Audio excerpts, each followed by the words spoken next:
trying to learn how to play the banjo. It has less strings than a guitar. It sounds cool. But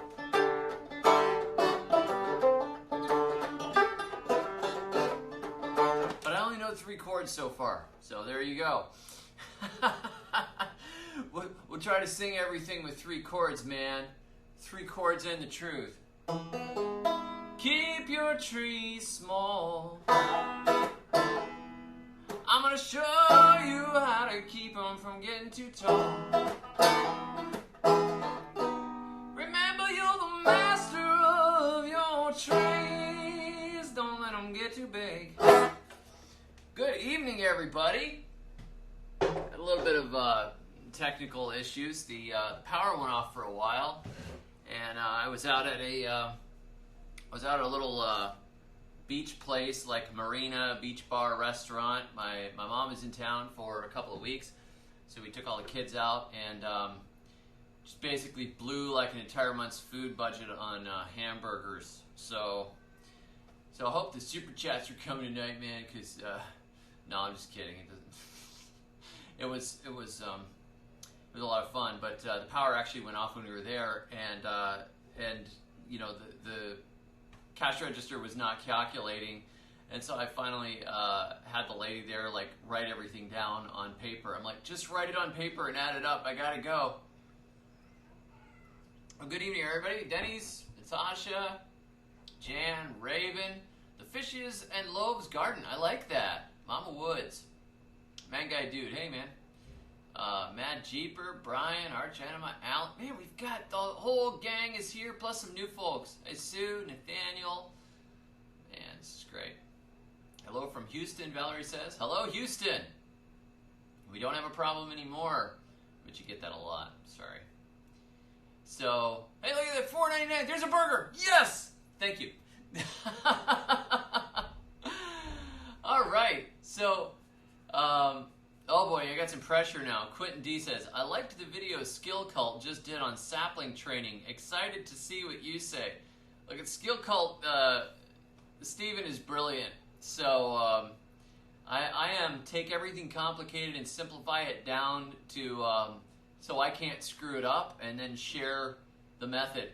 Whereas I mean he is something else. I mean, he makes his own lime by burning oyster shells. You know, tans and crafts things out of leather. Guy's brilliant. So anyhow, yeah. I also want to give a shout out to Dirt Patch Heaven. I saw she was wearing my Compost Your Enemies shirt, and I really appreciate that. I've got to get in touch with her and send her some of my books. But it's really nice to see people supporting each other on YouTube, because there's so many great folks. I mean, you know, John Kohler and I talked back and forth a little bit, and I remember when I had such a tiny amount of subscribers, and John was like the gardening guy, and now like we're talking together. You know, we've got Dan from Plant Abundance, you know, Rob Bob from Aquaponics. He didn't like my aquaponics video, but he was such a gentleman about it. He gave a really nice response, and you know, I mean, there's some great folks on YouTube, and it's nice to see people supporting each other and pushing out. We're doing the same thing, and there's no reason to, you know, to fight and push on each other. One thing that happens sometimes when you get a decent sized audience is people are like, you know, so and so said something different. Why don't you guys fight? I'm like, you know, there's a lot of ways to garden. There's a lot of ways to raise animals and do a lot of these things. So we can all learn from each other, unless somebody does something really stupid, and then obviously, you know, I guess I would, if somebody actually did something really stupid and they were a famous YouTuber, I wouldn't start a fight with them publicly. What I would do is talk to them first. If I was like, you know, that was pretty out there, it's better to talk to them in person, because the internet's a mean place, and it's better not to be that way. So anyhow, tonight I have a topic that actually came up because of the Food Forest tour and talk that I did. I did the Food Forest workshop down in Fort Lauderdale, and one thing that we have to do with such a small space, it's actually 1/5 of an acre, and that's the entire yard including the house. There's not a lot of space there. But there are some trees that have the capacity to get really, really huge.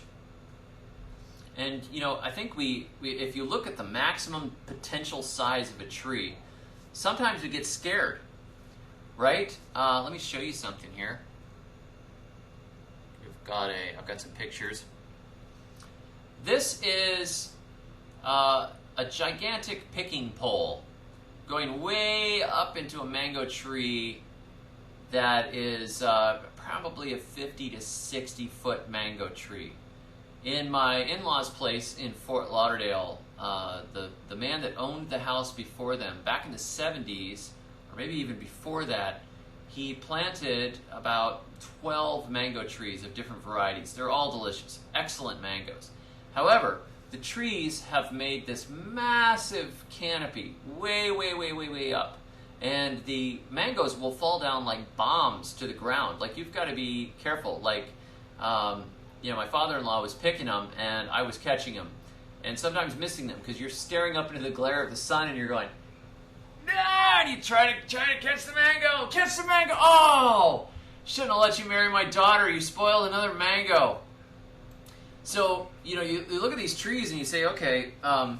When we were in the South Florida Food Forest Project and I was doing the Food Forest Workshop, there is a tamarind tree in the front yard, and the tamarind tree is now about 20 foot tall. Now, a tamarind tree, if you look at it, you know, there are reports that say a tamarind tree can reach 100 feet. Now, that's a little too big for the average yard, not to mention the fact that if it's that tall, how are you going to pick those tamarind? You know? That's a big deal. You can't go, you know, with tamarind, it's like they start to get a little softer. You can push on the outside gets a little crackly, and you can pick them. Or if it's still hard and tight and green, you know, it's not ready. So you can't even get close to it to get the tamarind out of there. You just gotta, you know, try to whack it with a giant stick or something like. I mean, it's ridiculous when they get that big. However, you know, there is the maximum capacity, you know, or the maximum potential of a tree.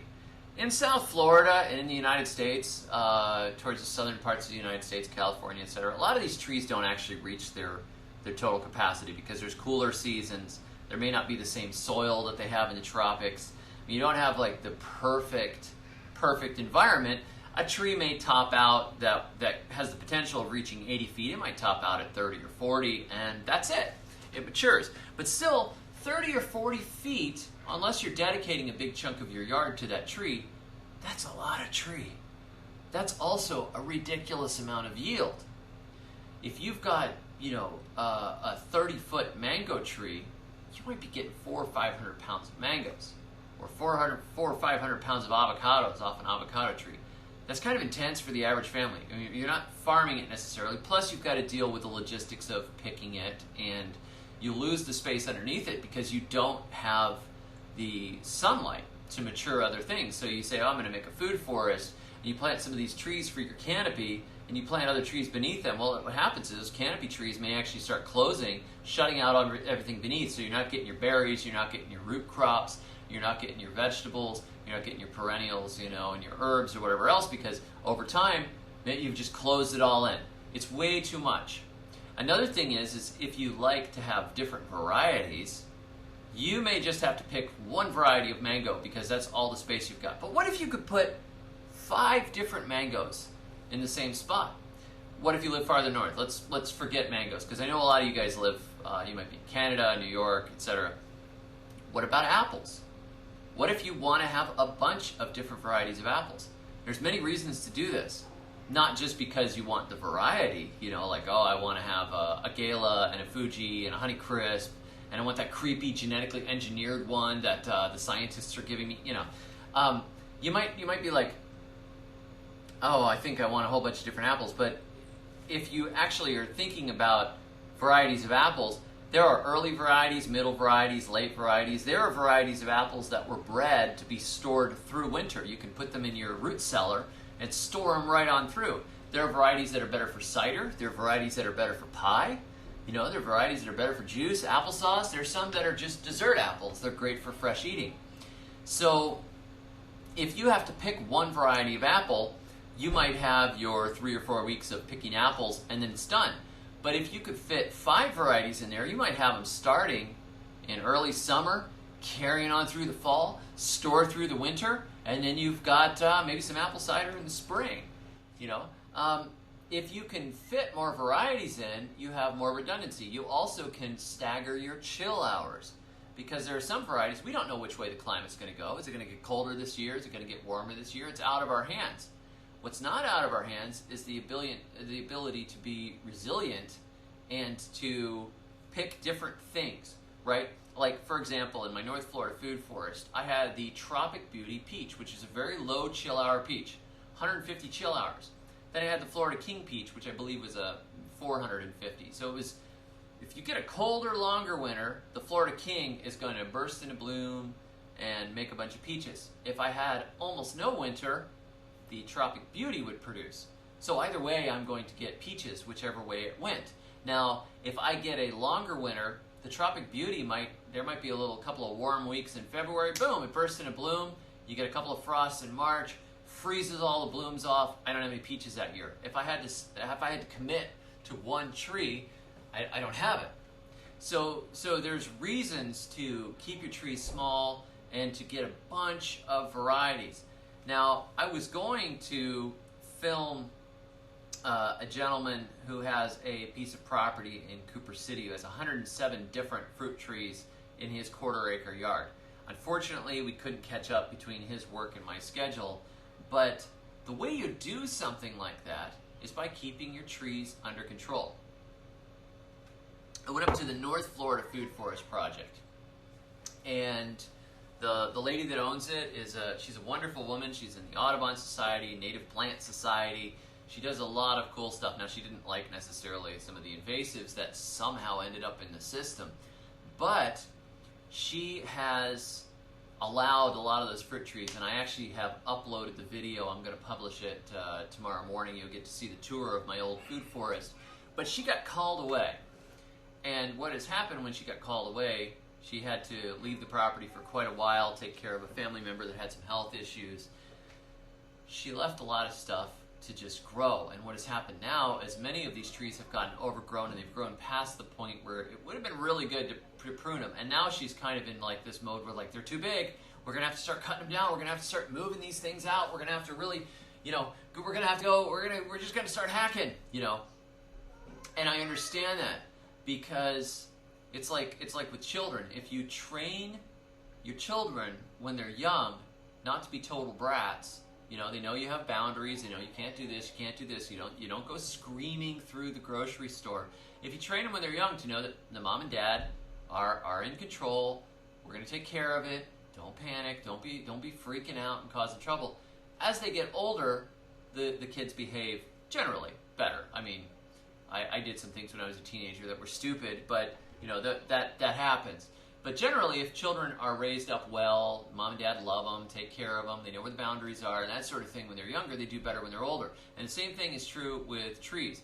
A tree can get to 60 feet if you don't take care of it when it's small and keep it under control and set some boundaries for it and say, okay, thus far and no further, you work for me. Now you can treat your trees with much more control than you should treat your kids, but we're not going to take the analogy too far. It starts getting weird. Let me show you some peach trees. Now, peaches. You start a seedling peach tree, a tree might get 18 feet, 25 feet, that sort of thing. Look at these peaches in an orchard row here. See those? Do you see how they cut those trees at about knee height? And then they branched out from there. Now, normally, we get a peach tree from the store. It's maybe 6 foot tall. You stick it in the ground, and it starts growing, and it gets taller. And it starts coming out of the center, and it goes up, and it has a shape that's kind of like that. And that is not the most productive shape, and that is not the most harvestable shape, because it gets higher, it gets above your head. And then what people will do, which is even worse, is they cut the lower limbs off because they want it to look good. So they got lower limbs, lower limbs, lower limbs. So you can walk underneath the tree and mow the lawn or whatever else, but your peaches and stuff are getting overhead and they're getting beyond where it makes reasonable sense. When you cut it low, you know, see, I visited the fellow that, one of the guys that helped breed the Tropic Beauty peach. He was one of the guys responsible for the release of it, and he was like retirement age. And I got to talk with him, and he said, "You want to see how I cut my peaches?" I said, "Sure. Yeah, I'd like to see how you do it." And I was amazed. Like, he was cutting them lower than the ones in the orchard. You stick that 6-foot tree in the ground, and you cut it to about the height of a tube sock. I mean, it's like that much. You're going to cut the whole top off. You say, "Oh, it's going to die." I mean, you think you're going to kill it. Nope. The tree grows back. You cut it at the right time of the year, obviously, before it leaves out in the spring. You cut it a little bit before that, and it starts making extra shoots. So it might make 5 or 6 shoots out of there. You select 3 or 4 of them, so you have this vase shape like that. And it's starting, the fruiting branches are starting this high over the ground, and they go out sideways. Then, after you have harvested your peaches, in the summer, you take the top, and you take some of the real aggressive stuff coming towards the middle, you take it out, you trim the top of it because you don't want it to go back up and start shading it. You'll actually get more fruit and a shorter space, and you don't want a bazillion fruit. You have to thin a lot of these varieties out, but that's we're not talking peach culture necessarily, but you get that vase shape. You've got the sunlight going through, you got the air going through, so you don't get the mold on the inside of it. You don't have as many pest issues. You can see the stuff, and you can harvest it, and your kids can harvest it. Instead of it being over your head and then it drops peaches and they splatter on the ground, you've got them under control.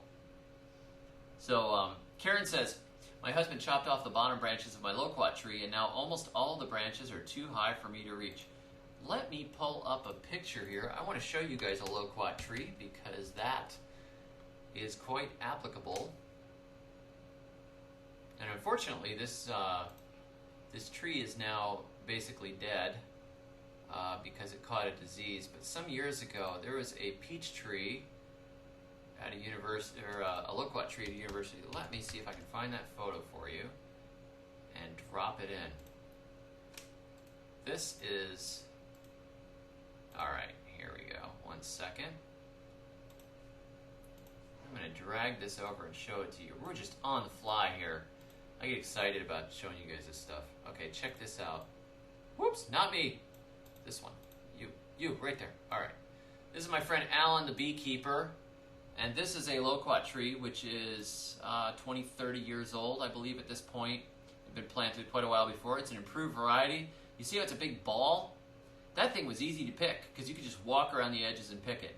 Now, you might go under and clean some of those things up so you can get underneath it a little bit, maybe rake under it or whatever. But this tree was so easy to deal with.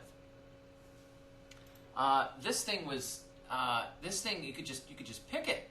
And I have seen loquat trees where you see Alan's head there, the bottom branches would be over his head. And there was one when I was a kid where they had trained it up in the front yard. I don't think it had branches below about 8 to 10 feet. So it was going straight up like this and then up here. Well, how are you going to get those little soft fruit off of there? You got to go get a ladder. And, that's not a lot of fun. It's too much work. Yeah, it looks like a bush. More like a bush than a tree. Fantastic. Don't worry, I'm going to get to the mature trees.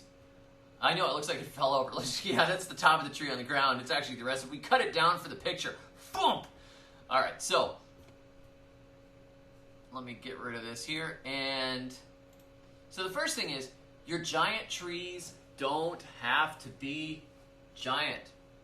You don't have to be scared because the maximum potential of a tree is 100 feet or 50 feet or even 30 feet. You can keep it under control. Look, if the bonsai people can make a mango tree fruit at this tall in a pot by trimming the roots and trimming the top and working at it and balancing the soil or whatever, you can do it in your yard, and it's way easier than doing bonsai. So giant trees don't have to be giant. Just because it says the maximum potential could reach this, it doesn't mean that you can't train it not to. Trees are very resilient. Trees can be shaped and pruned. I had a mango tree that I kept fruiting in a pot in my greenhouse at 5 foot. And now I know that a mango could get to 60 foot, but it hit maturity in that pot. I would head it off when it got near the top of the greenhouse and keep it down, bend the branches sideways, and got it to fruit. You know, I mean, it was not a dwarf. It was not a dwarfing rootstock. It wasn't some special graft or some condo mango variety, patio mango, Dave's super dwarf. It's a regular mango tree, trained down. So first of all, lose your fear of the giant trees. If you're in control, takes a little bit of pruning every year, you can keep that sucker under control. And the second thing is, if you are able to keep it low and keep it trained when it's small, you can stagger varieties, add more varieties to your yard, and you will be able to get longer harvests. You'll be able to pick them without losing the fruit. You'll be able to keep the trees under control. You may even be able to cover them if you're going to get a frost and you need to cover the blooms, that sort of thing. You can keep things under control.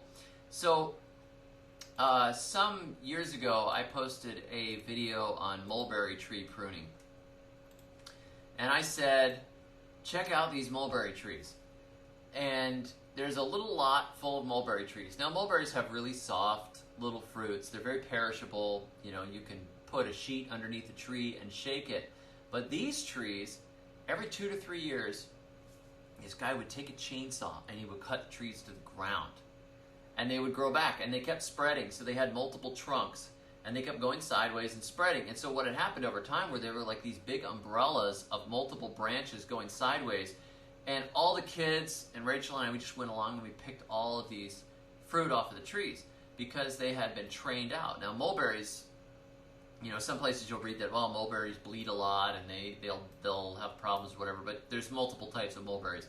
This variety of mulberry, chainsaw to the ground every 2 to 3 years, boom, comes back from the shoots, and it'll fruit on the new growth, so you don't have to worry about that.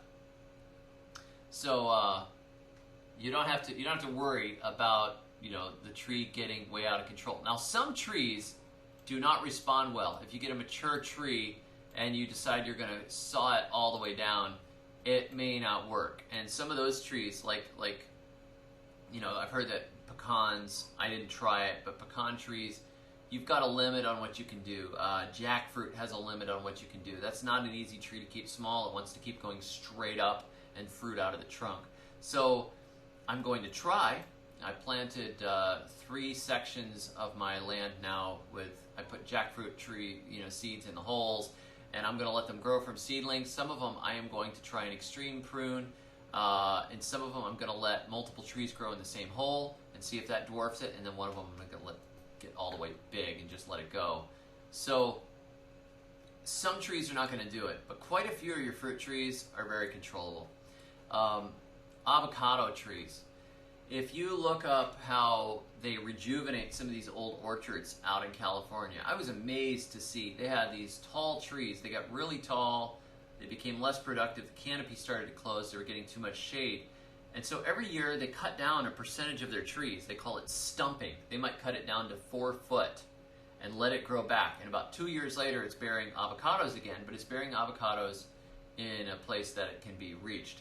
So it's possible to do that with some trees. You can stump it and it will come back. My friend Kathy in Ocala, she has a red mulberry tree. She had a red mulberry tree that got bigger and bigger and bigger, and it was hanging over the driveway, and the berries were falling all over the cars and the branches were brushing on the cars, and she finally got tired of it, and it had some issues with the hurricane, so she just sawed the whole thing down. Now there's some small shoots growing back from the stump, and there at the stump there's these trees coming back up. Now she's got a small and containable tree. She could bend it back and put it over, you know, put it sideways or whatever she needs to do to keep that tree under control. What I did with some experiments, did any of you guys see the permaculture orchard video that Paul Wheaton produced a few years ago? The guy in Quebec that keeps the apples and other fruit trees? Anybody see that one? Permaculture orchard? I'm going to read a few here.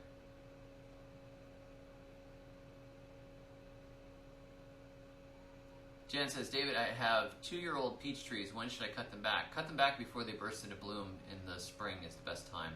I believe. Now there may be some, depends on where you live. So, okay, Yeah, he's this Quebecois guy. Okay, is that better? Can you hear me better? I don't want to blow the microphone out. It's giving me the red line. So all right. So what I did, he would bend the apple branches sideways. Instead of pruning, he would take the branches and he would bend them sideways and he would hook them with a piece of wire. And what happens is they bend to a certain bit. You don't break them. You bend them a little bit until they're getting close to you're afraid they're going to snap, and then hook them with a wire so they stay there. And then a little while later, a few months later, you can tighten them a little farther and get them going sideways. And what that does is it increases the auxins, the plant hormone responsible for getting them to fruit. So when you do that, you're going to get more fruit because it's not going up. When the branches are going up, they're saying, make leaves, make leaves, make leaves. When they grow sideways, they're like, make fruit, make fruit, make fruit. So when they're going like that, that's better. You're going to get more fruit. So what I did with two of my mulberry trees was, as they were getting taller, I took the big branches, and now mulberry you can really you can bend around a lot. It's kind of bendy wood. So I bent it sideways, and I took some old pieces of hose, and I made little hoops like this. And I tied that to some paracord, and I just ratcheted it down like that sideways, took that branch, got it about there, tied it to a cinder block. And so there's cinder blocks all around the tree. It's the weirdest looking thing. It's all tied down. All these branches I bent sideways, so they're all going out like this. Tied it to cinder blocks. And now the branches were in reachable distance, and it was saying, hey, make more fruit. Don't make more leaves, make more fruit. The auxins will collect inside of those branches and say, fruit, fruit, fruit, fruit, fruit. So they're going sideways. And now they start to come up a little bit, and I would ratchet them down a little further. So over time, they might start here and then go like here. And then what happens is they start to make, the branches up here. So some of those branches I took and bent, and some of them I cut off. So I kept sending the tree sideways. So it almost looked like it had a weeping habit. But the wood hardens up over time, and that becomes just the way the tree is growing. Trees respond under stress. You've seen them growing out of rock walls, sides of mountains, twisted, growing in between cracks in buildings, whatever else. You keep going sideways, bend them sideways. You can do that. You can manipulate it. And I learned that trick from the fellow that did the permaculture orchard. And I went, wow, this is cool. So you're in control. You can do that. Now, another thing you can do is you can graft. And the thing about grafting is you can add a bunch of different varieties onto the same tree. So instead of planting 5 different trees, you might graft 5 different varieties onto the same tree. Now we could do a whole episode just on grafting and the different ways you can do it and how you can do it and all that stuff. We have done it. We've done some on grafting. But grafting is a big topic, and you can check out my Get Grafting video. We covered grafting, 3 weeks ago? But in the Get Grafting video, which shows you how to graft, there's I talk about different things you can do, and you got a tree that's big and out of control, and you say, you know what, this thing is too huge. Maybe I could take this space and I could put 3 varieties there. So you saw the tree down, at like 3 feet, and it starts to grow shoots back. And you select a few shoots, you graft onto them. You might have a grapefruit tree, and you add an orange over here, a lemon over here, and another orange over here, or whatever you want to do, so they go whoop, sideways, right? And then what you do over time is, if one of those is much more vigorous, you prune it back so the other ones stay, and that way you've got all the way around, you've got different fruit. So it's the same space. I took a Chickasaw plum tree, which is a native Florida plum. It's not that great. Some of them are decent, some of them are not. And I grafted on peaches, nectarines, Japanese plums. So I had different parts of it, had different things that were bearing, and they're bearing in the same space. And it was a different season. You'll see in the Food Forest tour, when I post it, that there is a plum up front, which the plum is in bloom, but one branch is in full leaf, and it already had plums on it. That's because I grafted a variety with different chill hours. It actually woke up earlier and fruited than the rest of the tree, which is just weird. But you can take something that is getting out of control, and if you say, you know what, this tree is too big for my space, it's killing my light, or it's a variety I don't like, it's a sour orange. I'm gonna just knock it down. I might put mandarins on one side, navel on the other, you know. You can do a lot. And trees will actually survive sometimes a lot more than you think they will, particularly if you do it when it's not a real active growing season. You kind of get it when it's about half dormant, and then it comes out of dormancy and it's like, oh, I gotta grow now, and it'll grow. So another thing that if you want to look up how to keep trees small, it's called backyard orchard culture. Instead of having a commercial orchard where you have you might have larger trees and rows all together, that sort of thing, you want to pack as many varieties as possible into a small space. Backyard orchard culture. So you prune a lot of these trees. You'll prune them when they're dormant. They come out of dormancy and they produce. And then in the summer, when things are kind of crazy and they're starting to get big again, you might head them back again. So they're growing. They're starting to learn to stay at this certain space. There are tamarind trees here that are 40 feet tall with great big thick trunks. And then there was one that I saw. There was an area where they were building a house or something, and they had chopped this tamarind tree down. It had been a big one, and it grew these side shoots, and it was fruiting at like 6 foot. I could actually pick them. As it is, the locals will take long like bamboo sticks and whack the tree and try to, you're way overhead, you're smacking the tamarind down to grab them and then gathering them out of the dirt off the ground. This tree, you could walk around and pick them. Now, I don't need 200 pounds of tamarind. I want a few tamarind for the kids to eat, maybe make juice or sauces or whatever else. It's just a snack. I don't need to have commercial levels of tamarind, and I certainly don't want a tree that is going to kill everything underneath it. You know, the tamarind, like the shade of a tamarind, can be pretty dense. Root system can be extensive. The stuff underneath just dies because there's not enough light. It's gone.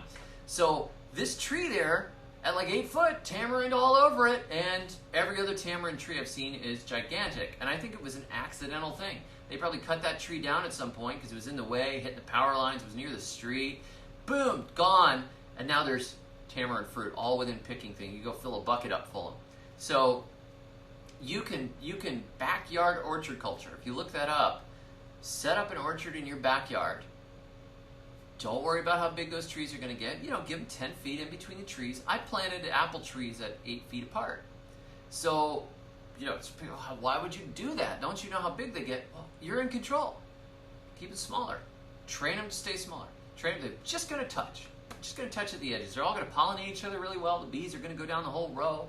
It's great, but it allows me to try a whole bunch of different types of apples in a much smaller space instead of giving them the full, 20 feet apart. We're going to let grass grow underneath them and graze sheep or something dramatic like that. I put them all along a fence in a space I wasn't really using that much, and I said, okay, I'm gonna bend them back to the fence and do all this stuff. So let me show you here. Dave Wilson Nursery. And if anybody has questions, I will get to the questions after I run through, and I'll go through and try to answer all these questions, and I'll deal with the super chats, and then I'll answer everybody else's questions as best as I can if we've got time. So right here, 3 trees in 1 hole. If you look up, let me move over. I'm hiding over here. All right, so I think it's a little smaller. So we got 3 trees in 1 hole. So now, instead of having 1 tree that's 1 variety, you've got 3. And if you've got different cultivars that pollinate each other, let's say you need an Anna apple and a Dorset apple, you need a pollinator, and so you're like, wow, I've got to have space for 2 trees that are going to get 15 foot tall, I've got to put them 15 feet apart. No, plant them in the same hole, 18 inches apart. Now what you basically get is a 2-trunk tree. The branches that go towards the middle and they tangle up, cut them out, the tree will go towards the light, it'll make a ball, but when you look underneath it, that's actually 2 trees. And the root competition, because they're crowded, it's going to naturally dwarf the tree, so it's not going to get nearly as aggressively big as it would otherwise. It'll start fruiting, boom. So when I sold soap nut trees in my old nursery, Sapindus saponaria, greatest tree, right? It's a soap nut tree. Actually, there's a bunch of saponins in the fruit. The fruit is slightly poisonous, like don't eat it, but you don't eat soap normally. I mean, unless you say bad words and your mom makes you. But you could take some of these soap nuts, put them in a little mesh baggie, throw them through the wash, and you could wash your clothes with the fruit from this tree. Awesome. You can scrub your hands with it. It's very nice, pleasant suds, has a nice aroma. And, you know, you think this is a great tree. Well, there's a problem with it. The tree is dioecious. It comes in male and female. But it's more complicated than that because there are some of them that are hermaphroditic. They may make both male and female blooms. It's a confused tree. So if you just plant one, you might get a female and it will want to make fruit, but it has no pollinator. So it won't make fruit. The ovaries are created, there's no pollen. Ah, you don't get any. Sorry. Now you might have a male and it's blooming its heart out, sending the pollen out to the winds. No fruit. You might get a hermaphrodite if you're lucky, and it's got some of both. So if you take, what I would do in my nursery is say, okay, you can buy one of these trees for 20 bucks. Or I will sell you 3 of them for 50. And I recommend you take these 3 trees, plant them right near each other, or plant them in the same hole if you have a small yard. And then you're pretty much bound to have at least a male and a female. You may get a couple of hermaphrodites, you might get a couple of males and one female. But what you're going to get is you're almost certainly going to get fruit. And I visited one of the people that had gotten the trees from me, and I filmed her yard, and she said, I got so many fruit. She put 3 in the ground, she had so many fruit. Many, many fruit. So many. So, you know, it's exciting to think of what you can do and how you can pack things in. There's something that I want to do.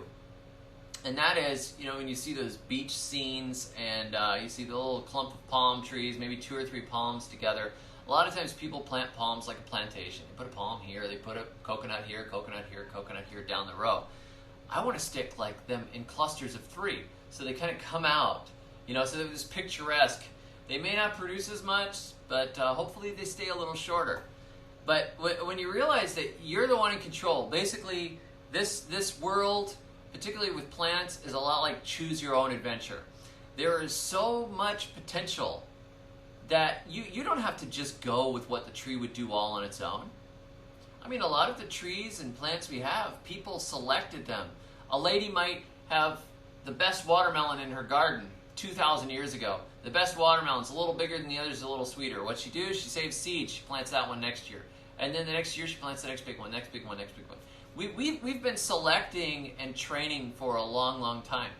Back in, you know, a couple hundred years ago, I write in the book, Push the Zone, The Good Guide to Growing Tropical Plants Beyond the Tropics. I write about how they were growing peach trees. And these peach trees were growing in Paris, which is outside of the natural range of peach trees. And they were producing peaches fresh for the Parisian markets, the fruit markets. And the way they did it was they created little microclimates by putting walls there. You guys saw my growing starfruit in North Florida video. They would grow these peaches against the walls and they would tie them back. So they were growing them in a 2-dimensional space, producing peaches which had a very high value because it was outside of the regular market. They didn't have to import them. They were fresh off the tree. They tasted way better than anything you would have brought in baskets or crates.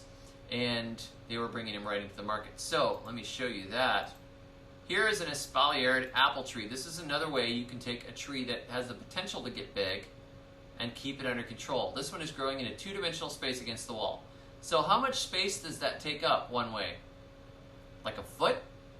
It's like a foot of space, right? So instead of having a tree that's like 15, 20 feet in all directions like this, whoop, you've just made it 2D.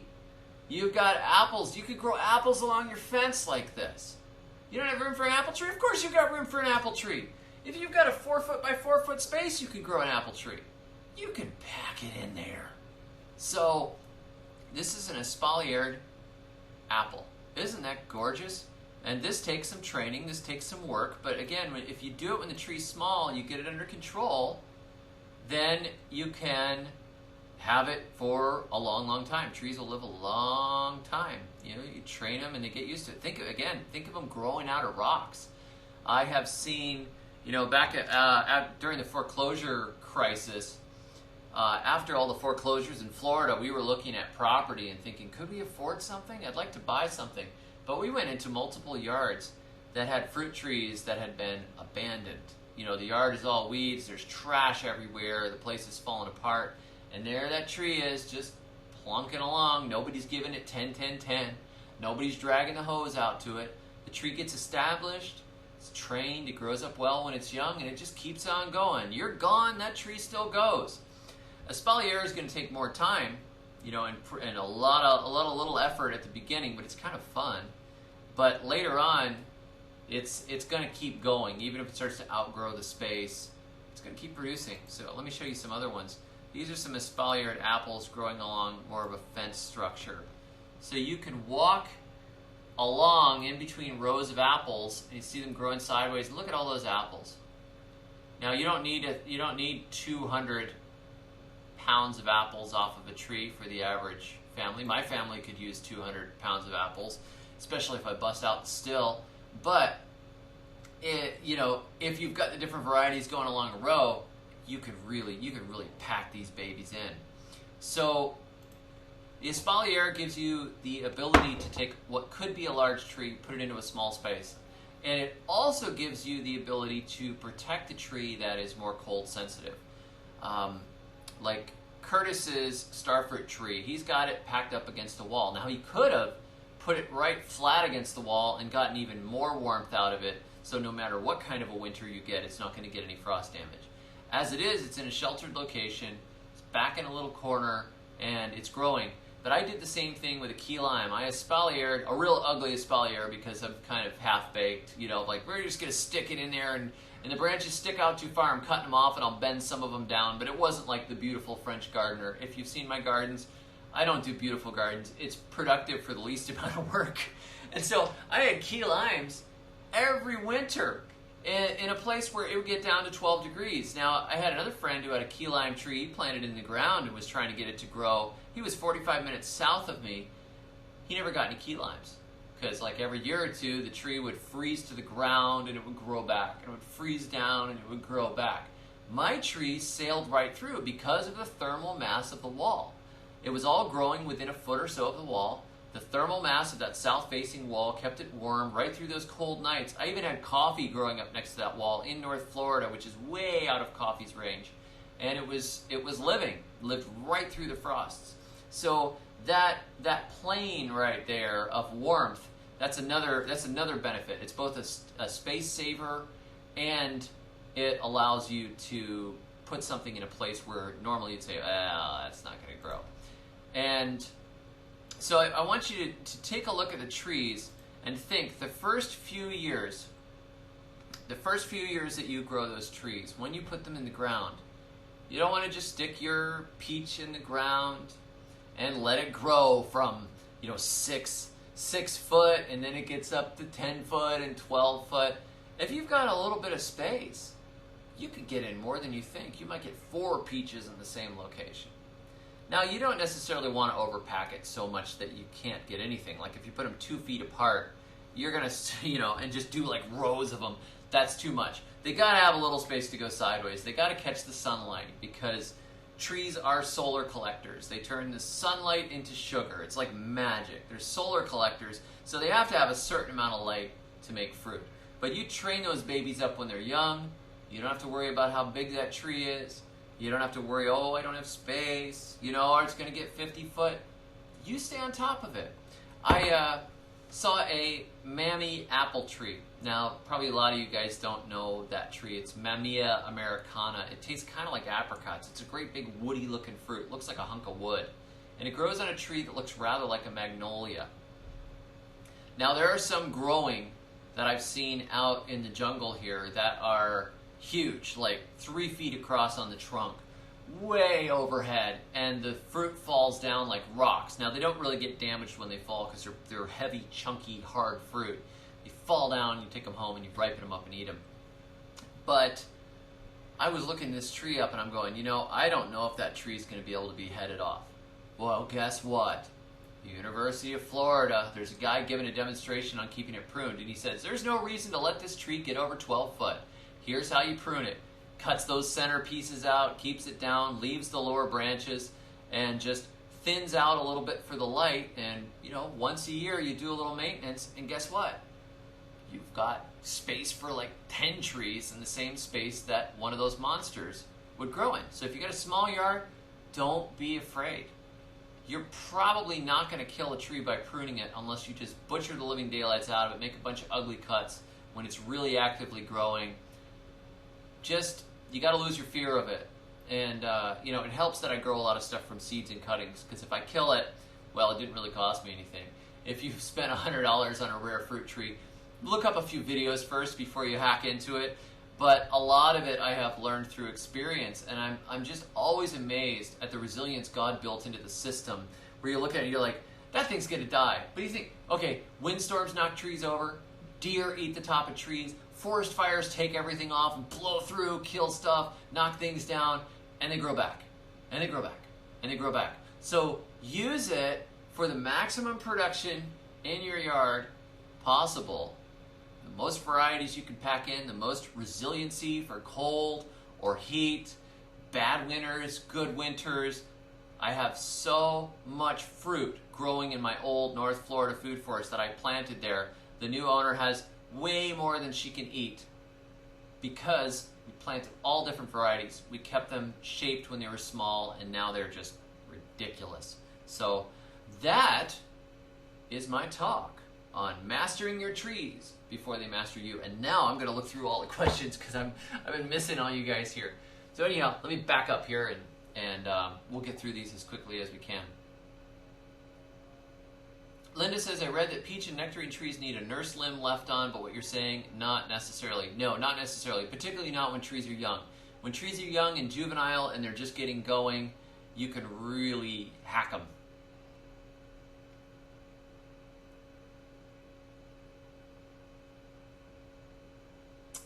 Let's see.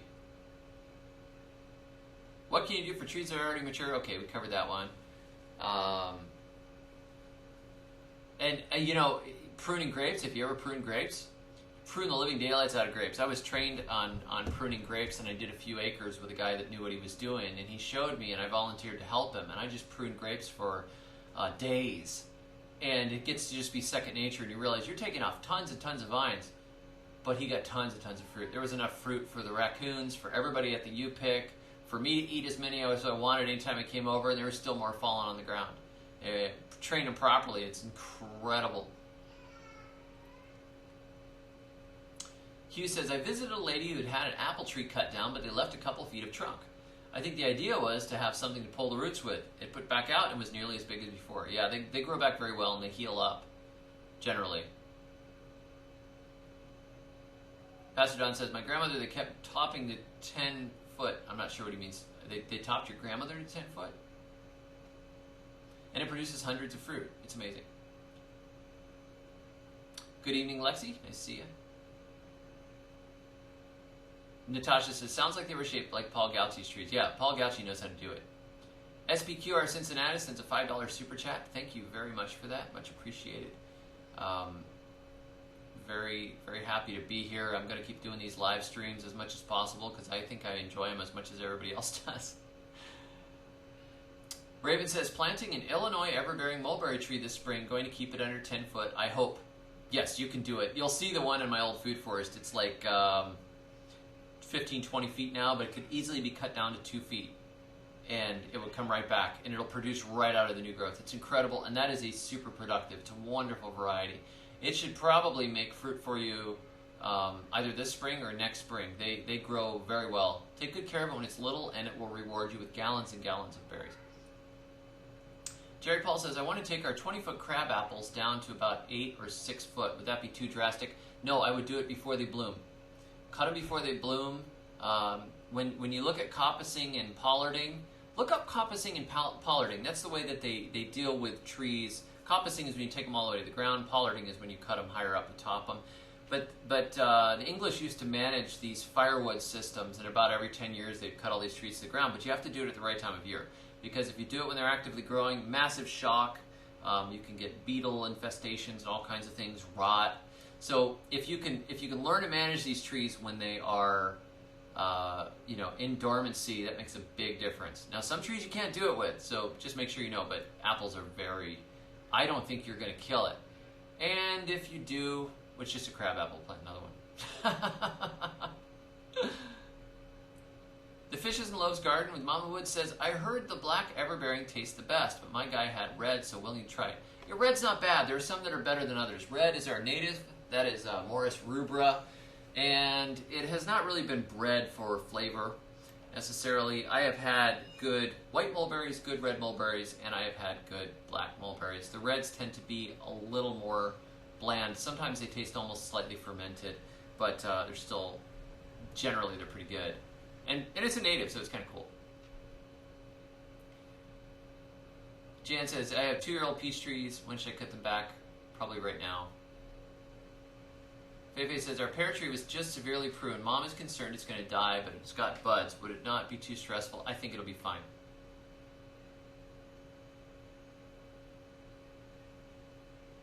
Let's keep going. Yeah, Permaculture Orchard is great. If you haven't had a chance to see it, watch it.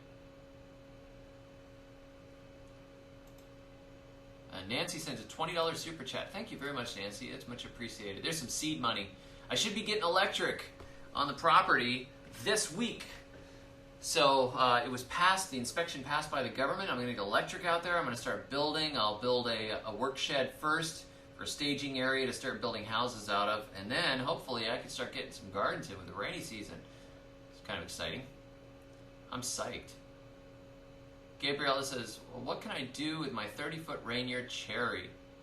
I would think you could prune that back pretty hard. I'd probably cut it way down to where you want it, and if it doesn't work, plant another tree. But generally, I've seen a lot of those stone fruit, they really come back like crazy. But I would go when it's dormant, if possible. So Anna says, is there a database or website somewhere that lists which fruit trees respond well to heavy/goblet style pruning? What about pears, which are naturally more vertical? Feijoa you can prune the living daylights out of. Pears do want to go straight up. I tend to try and bend the branches out on those a little bit. The University of Florida has some of the best data on fruit trees and pruning. So if you look up IFAS, I-F-A-S, and look up certain trees,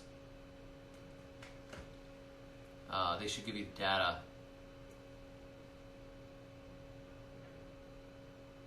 And some of these things, you know what? You spend 20 bucks on a tree and you stick 3 trees in and one of them dies.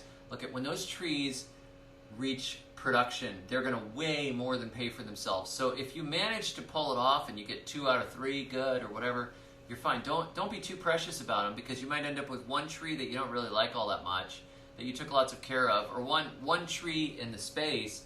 I would just experiment like crazy, because it's your yard and you only have so much time in your life to do these things. So don't be so afraid where you're like, I don't know, I might kill it. Well, guess what? Nature kills stuff all the time. And stuff is always getting killed. The deers, deer take it down. The deers, the plural deer. Things happen. So play around and enjoy the experimentation, and you're almost certainly not gonna.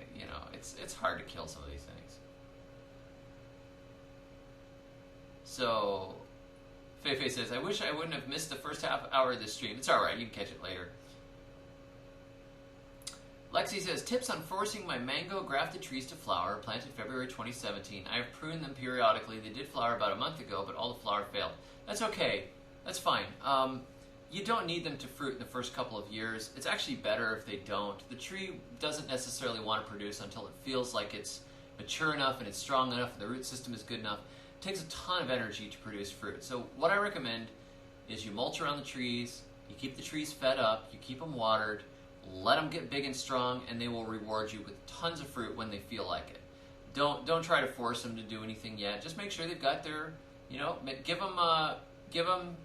sure they get their minor nutrients. Give them some kelp meal, azomite, that kind of thing. Keep the mulch around them. Keep them watered if it's dry for more than a week. If you baby them when they're little and they can get big, they'll feel great and they'll make tons of fruit. My mom's mango tree didn't make much in the way of fruit for the first few years. and now it's just loaded all the time. So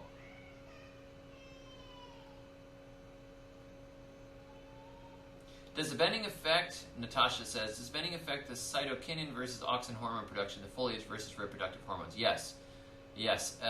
When they go sideways, you get more auxins, you get more fruit. They go up, you get more leaves. So Raven says, my trees full of hanging rocks look like bizarre Christmas trees. That's nice. Pastor Don says, a guy in my church has grafted 4 kinds of pears on one tree. Send pictures. I'll totally post it. That's awesome. I put a couple of varieties on one pear, but I didn't put 4 on a pear yet. Jerry says, if I have 2 or 3 different apple varieties grafted to an apple tree with different zone requirements, would they react to temperature/climate the same as a rootstock? No, they won't.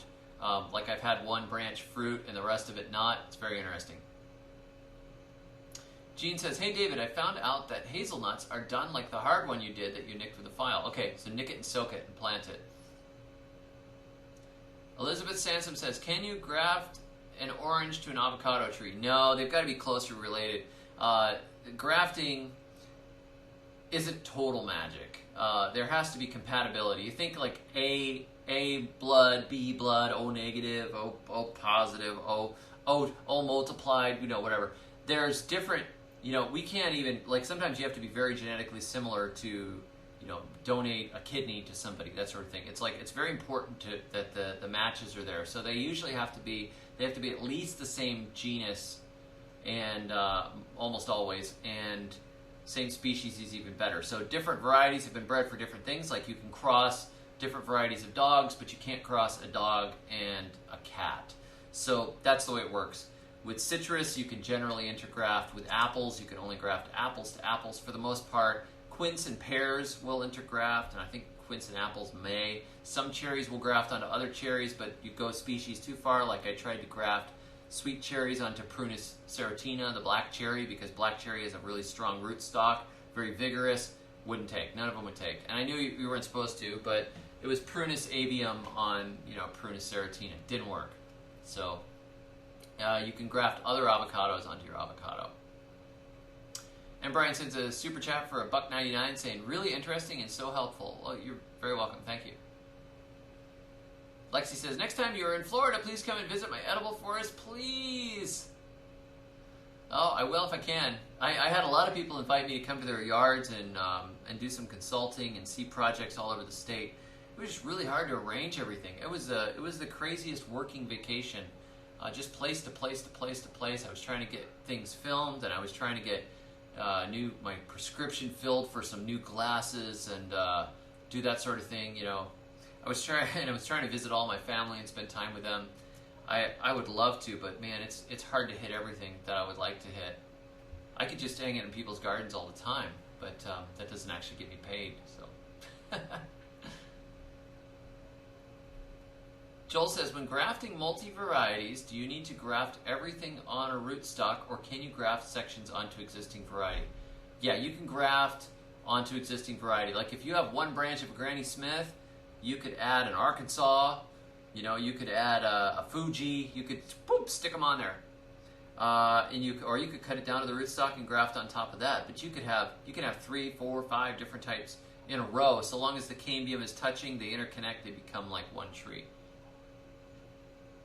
Natasha says, I wonder too if you could do this with a native big tree like persimmon that is a foot diameter, 30 plus years, and about 50 foot tall. Possibly, but it can be. You can end up killing it too. Sometimes they hit a level of maturity and they don't heal as well.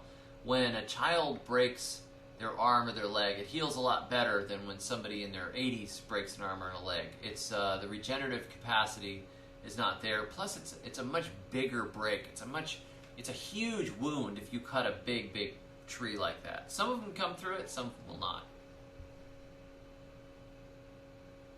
Feifei says, you're supposed to prune peaches in the summer, I think, to help prevent some type of bug from overwintering in it. Yes. Yes, you could do summer pruning as well. I do both.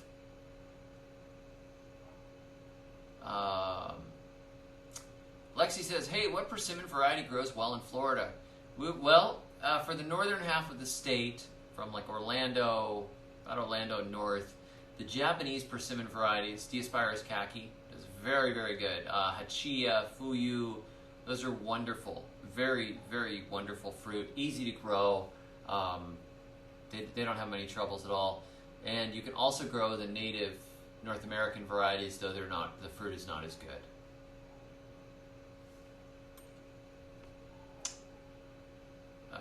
Let's see.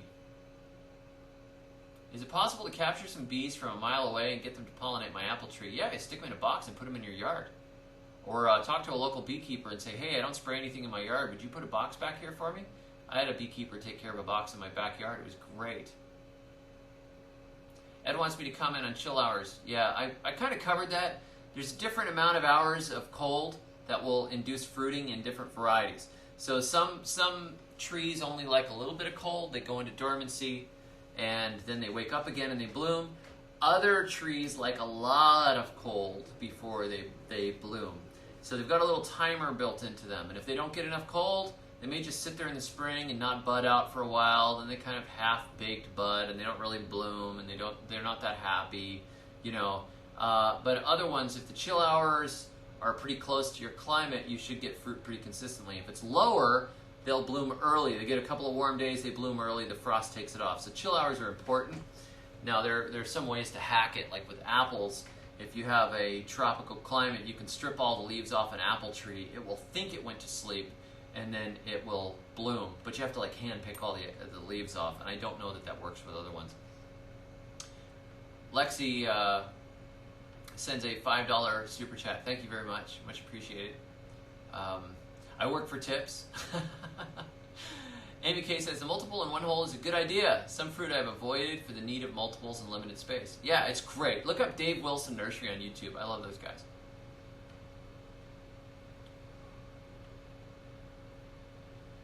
Yeah, Paul, some apples will self-pollinate. If you can pack in a soap nut tree, they grow nice. They have a real fine, pretty growth pattern to them. Beautiful trees. The Florida variety, Sapindus sapinarea, it's hard to find.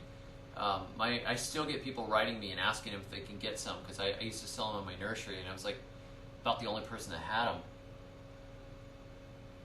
But they're more cold tolerant than the Sapindus, and I can't remember the name, Mukarasi, I think it is, Mukausi.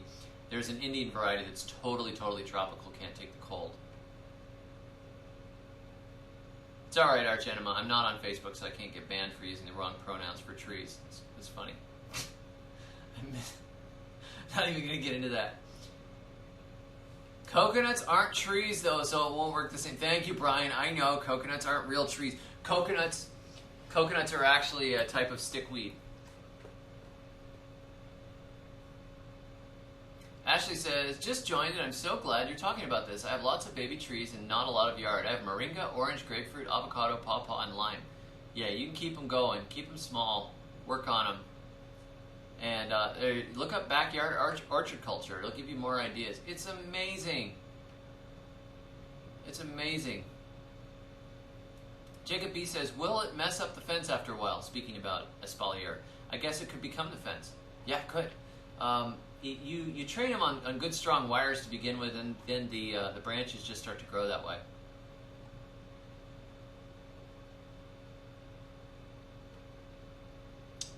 Show us your still, Arch Enema says. Oh man, I did a drawing of it and told how to build it in my book, Grow or Die. I think I have a copy right here. Grow or Die. The Good Guide to Survival Gardening. This book is like one of my more popular books. I wrote it for people that really are interested in growing their own food, no matter what. Grow or Die. There's a link below the video, actually. But I drew a pen and ink, kind of a hokey little illustration of my still and shared how to build it. It was, like everything else, it was redneck. It didn't cost me hardly anything. Paul says, how long will the apple tree produce flowers? Does it need bees for pollination? Usually there's a couple of week bloom cycle. Yes, they need bees for pollination. Or you can hand pollinate. If you don't see any bees, you go from one apple tree to the next with a little paintbrush. Touch all the blooms on one, go touch the blooms on the other one, touch the blooms on the other one, go back and forth a couple of times, pretend you're a bee. You don't have to buzz, but I think it helps. Like if you're like, you know, the trees, they start to sense, you know, that you're a bee. They feel comfortable, and that will work. Sue says, can we do this with cacao trees? Good question. I will have to try. Have not tried it, but probably because you can prune them quite a bit. Paul says, we have a nice low bush-type key lime tree around the block. Yeah, that's the way to do it. Raven says, thank you for a good topic, David. She sends a $5 super chat. Anyone want to get together up north for a garden seed swap and seedling exchange? She's up in New York. Anybody up there want to trade seeds with Raven? Raven's awesome. Yes, catch up. Too far north for me. Feifei says, I am going to add a second double grafted cherry tree next to the first one. Not in the same hole, but it's at the top of a swale, so I can create the same hole. That's cool. Fishes and Loaves Garden says, is red mulberry dappled light or direct sun? I grew mine in direct sun. They seem to like that, but I've seen them in the woods as well. I grew a black mulberry tree in about 3/4 shade under some oak trees. It made about half as much fruit as the one that I had in full sun, but it still produced. So I would say probably you could go about, you could probably go to about half and still get some. But remember, the fruit takes a lot of sugar to produce, so the more sunlight you get, the sun, you're creating the sugar with a solar collector, you know.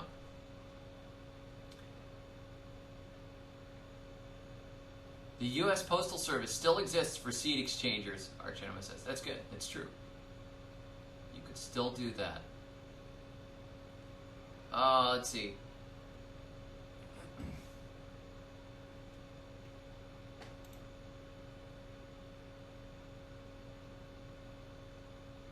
Jerry says, I'm inspired. I'm going to chop my crab apples down to 6 foot and graft 3 different varieties to each. Awesome. Do it. Yeah, you can graft regular apples on top of them.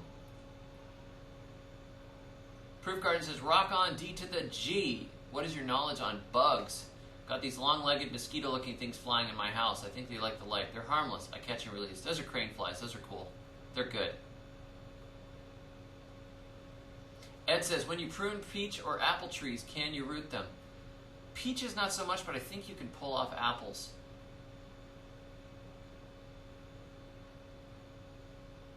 Leo says he's got ever-bearing mulberry cuttings in a popka.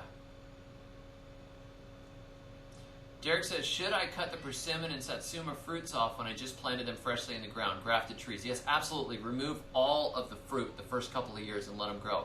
I was like, oh, I want my blueberries to fruit. And this blueberry guy said, no, take all the blueberries off. Pinch the blooms off. And dumb, I let them go. And what did I get? I got a handful of blueberries and I got tiny little blueberry bushes. They did not grow. He's like, those bushes should be, 4 foot tall by now. No, I still had 2 foot bushes because they take all their energy making the fruit instead of making roots and growing. You want them to you want them to grow. So the first couple of years, don't let them fruit. You got a fruit in the pot at Home Depot and you're like, oh, I want that tree. It's got a fruit in the pot. No, pull it off. Because you're going to get way more fruit later. It's deferred gratification and it's totally worth it. So. There's a government? You must be in Belize, Archenema says. That's nice. There's government everywhere, man. I tried to go to Sealand. They wouldn't let me in.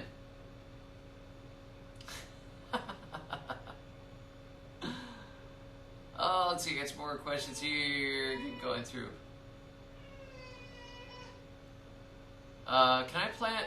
Brian writes, can I plant 3 Spanish lime, get up trees really close together, and when they grow, they merge into one tree? I believe so. I haven't tried it, but I would do it. When is a good time to prune guava? In Homestead, it never seems to be dormant. Prune it when it's in between active growth. Like, there's times when there's a lot of growth on it, and then there's times where it's kind of consolidating the growth. I would cut it when it's consolidating growth. Behaven says, do chill hours need to be continuous, as in it freezes, it even snows once in a while where I am, but we also get days in the 60s or 70s, nights still freezing. Yeah, generally it kind of counts up over time.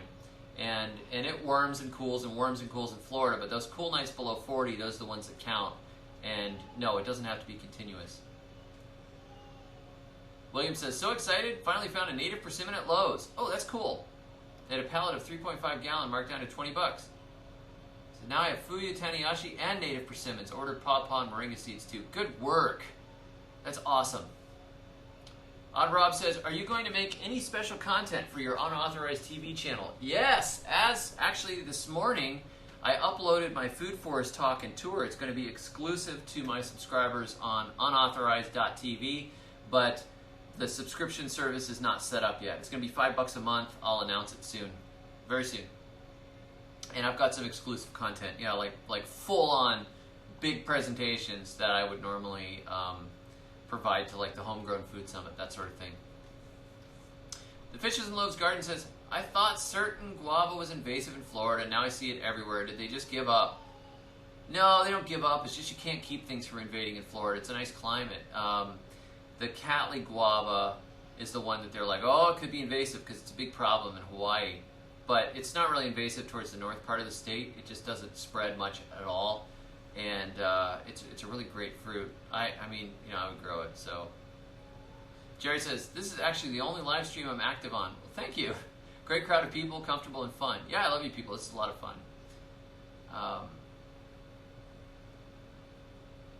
Derek says, I'm growing out some Sapinda saponaria, about 3 years old. We'll share seeds if I ever get any. You should. Alex Ojeda, Permaculture Jacksonville, said he got some fruits off of 2-year-old seedlings. So you're probably close. Very close. Yes, there's the commercial guava, which is not considered to be invasive, and then there's the Catlin, which they're afraid of because it got into Hawaii. Proof Garden says, the avocado tree is super sensitive for us in Zone 8A. Any good avocado advice? Appreciated, sir. Yes, plant Lila or Mexicola and keep them protected as much as you can when they're young so they don't freeze back. As they get older, the cold hardiness actually goes up. So as a guy says, hello from Deerfield Beach. Hello. Hope to catch you at your next meetup. Wow, that'd be great. Go a little further here. We're getting there. We're almost there.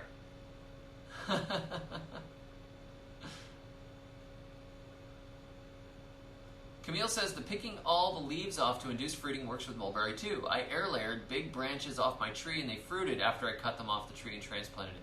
Yeah, it's pretty amazing. Mulberry, anytime it puts on new growth, it seems to want to. I would prune them and they would put on more fruit again, though not as much as they would do in the spring. Can you graft fruiting pears onto Bradford pear? Great question, and the answer is yes. And I highly recommend it because Bradford pear is junk.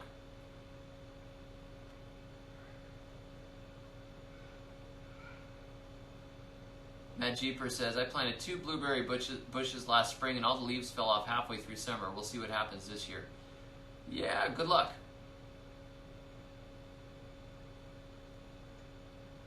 Dan says, what's up, David the G? How long do you boil chai leaves? Over at 20 minutes. Just wondering on your experience. I boil them for 10 and nothing's happened to me yet. I seem to be fine.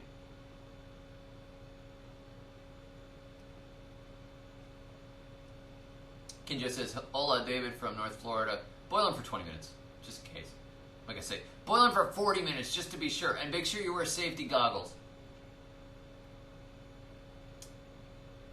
I read that, Amy K says, I read that blueberries need full sun because they tend to grow where fire has taken out forest. Is that true? Yes, they like full sun. I don't know about the forest fires and things. They tend to grow near pines. So I wouldn't be surprised if they burned regularly. Yes, you definitely have to acidify the soil. And if you don't have acid enough soil, you can drop some elemental sulfur on there. That helps. Mary's Organic Garden Journal says, when is the right time to root blackberries? I rooted them just right during the regular growing season. If they have any blooms or anything on them, you know, pluck the blooms off, pluck the fruits off, take little pieces about this big, make a little tent over them, you know, put a little rooting hormone on the bottom, cut little pieces like this, put a bud or two in the ground, and root them. Put a little tent over them so they don't dry out, though. B. Haven says, what pear do you like? I love the Florida pineapple pear. That one's my favorite. Raven says, I also have super acid soil but not very fertile, so the chicken poop helps. Yes, that's great. I love those chickens. So, anybody got any more questions or anything? I've got the banjo here and I got 3 chords, folks.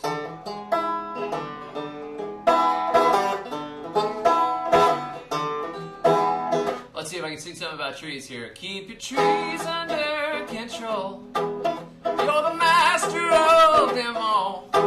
Make sure you tend your trees. I'm just gotta fill that in because I had no lyrics there. Keep your trees small.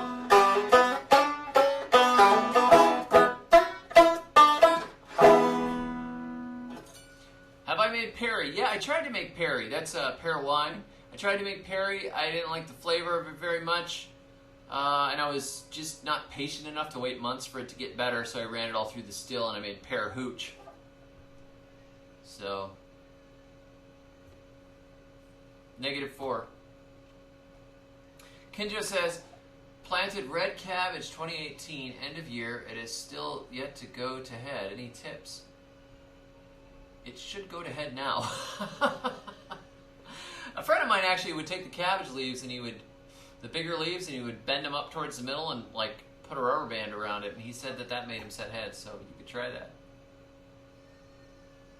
They're supposed to go to head though. Laura Schwager says, I just bought 2 different blueberry bushes on Saturday at a Florida Native Plant Society sale. What is elemental? It's elemental sulfur. Look for sulfur for blueberries. You can also use, the commercial guys use azalea fertilizer, which is an acidifying fertilizer. But also get rotten pine bark, chips, and you could sprinkle sulfur around them. The bacteria in the soil will actually make sulfuric acid and acidify the soil.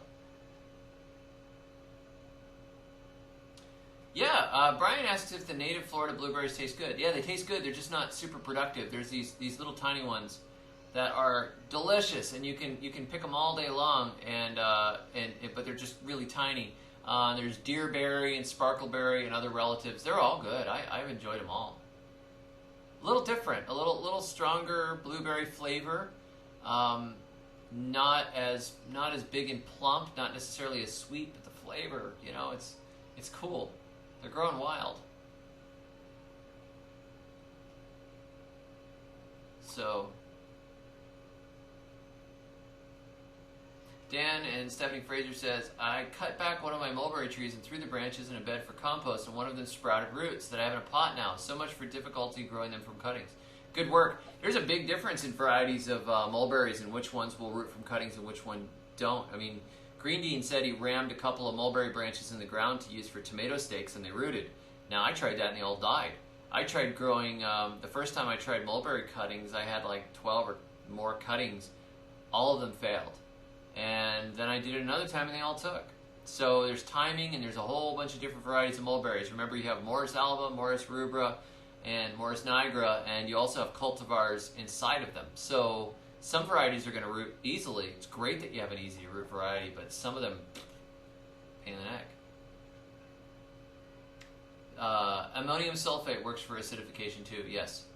Good, good, good. Hi, Anna. Nice to have you here.